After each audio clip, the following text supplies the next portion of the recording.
దేవునికి స్తోత్రము.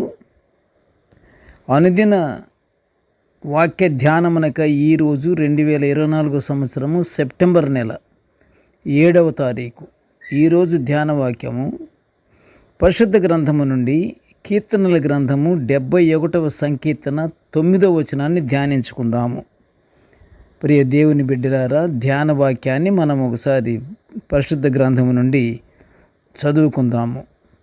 వృద్ధాప్యమందు నన్ను విడనాడకము, నా బలము క్షీణించినప్పుడు విడువకము.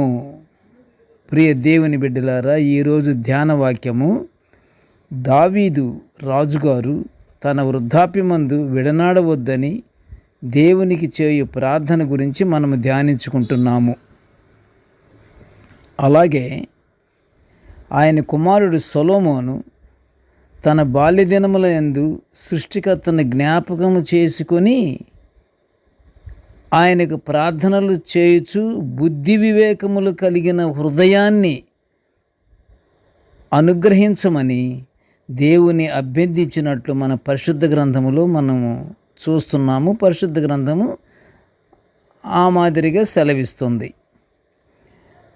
అయితే తన యవ్వన కాలములో దేవుని కొరకు జీవించాడు. ఎవరు? సొలొమోను గారు. అతి సుందరమైన దేవుని మందిరాన్ని కట్టించి సామెతలు, కీర్తనలు రచించాడు. తన జ్ఞానాన్ని వినాలి అని, అంటే సొలొమోను పరమార్థ జ్ఞాని, మామూలు జ్ఞాని కూడా కాదు. ఆయన జ్ఞానాన్ని వినాలని అనేక మంది రాజులు, రాణులు ఆయన యొద్దకు వచ్చుచుండేడు వారు. అయితే అంత జ్ఞానము కలిగి దేవుని చేత ఆశీర్వదింపబడిన సొలొమోనును అతని భార్యలు అతని హృదయమును ఇతర దేవతల తట్టు త్రిప్పబడ్డాడు. త్రిప్పినందునంటే తిప్పుటకు వాళ్ళు ప్రయత్నం చేసి భార్యలే గెలుచుకున్నారు. ఎందుకు? ఈ సొలొమోనుని, ఈయన దేవుని బిడ్డ, ఈ సొలొమోనుని ఇతర దేవతల తట్టు తిప్పుటకు గాను వీళ్ళు అనేక ప్రయత్నాలు చేసి సొలొమోనును తిప్పించేసేశారు. దేవుడైన యెహోవా యెడల తన యథార్థతని నిలుపుకోలేకపోయెను అని పరిశుద్ధ గ్రంథములో రాజుల 2వ గ్రంథము 11వ అధ్యాయము 5లో మనం చూడగలము. దుష్ట సాంగత్యము మంచి నడవడిని చెరుపును అని చెప్తున్నటువంటి మాటను సొలొమోను స్వీకరించకుండా దుష్ట సాంగత్యమే చేశాడు. అయినను ప్రియ దేవుని బిడ్డలారా, సొలొమోను రాజ్యపాలనలో దేశమంతయు సమాధానముగా ఉందట. అలా సమాధానము క్షేమంగా ఉన్నందున అతని పరిపాలన కాలం అంతటిలో ఒక్క ప్రవక్త కూడా ప్రవచించలేదు. ఎందుకని? అంత బాగుంది కాబట్టి. ప్రవచనాలు ఇంకా దేనికి వస్తాయి? ఏదైనా బాగులేకపోతే ఆ రాజుగారికి కానీ అక్కడ ప్రజలకు కానీ ప్రవచనాల ద్వారా తెలియపరుచుతాడు దేవుడు. కానీ సొలొమోను పరిపాలన చాలా క్షుణ్ణంగాను, సమాధానంగాను, నీతిగాను, విశేషకరమైన క్షేమంగాను ఉన్నందువలన ఒక్క ప్రవక్త కూడా అక్కడ ప్రవచించలేదు.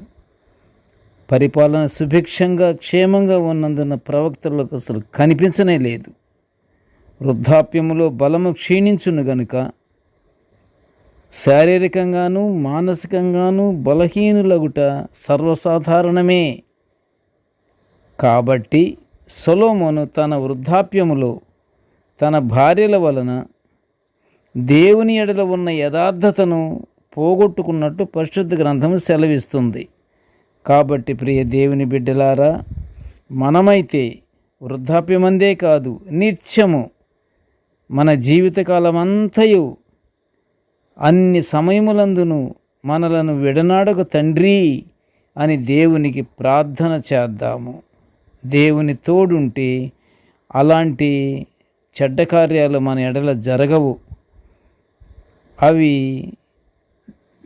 దేవుడు ఉన్నాడు, కానీ సొలొమోను అవన్నీ ప్రక్కన పెట్టేసేసి దుష్ట సాంగత్యము చేసి దుష్టుల యొక్క మనోభావాలను ఏకీభవించి ఆ మాదిరిగా దేవుని యందున్నటువంటి యథార్థతను ఆయన పోగొట్టుకున్నాడు.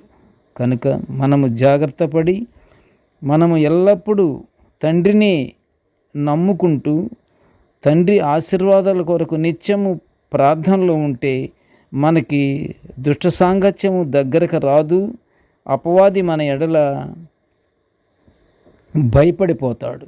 కనుక ప్రియ దేవుని బిడ్డలారా, నిత్యము మనము దేవుని ఎడల భయభక్తులు కలిగి ప్రార్థనలతో ఉంటే మనము క్షేమంగా ఉంటాము. కనుక ఆ ప్రకారంగా మనము ఎల్లప్పుడూ తండ్రికి లోబడి విశ్వాసం ఉంచి మనము జీవించి తండ్రి ఆశీర్వాదాలు పొందుకుందాము.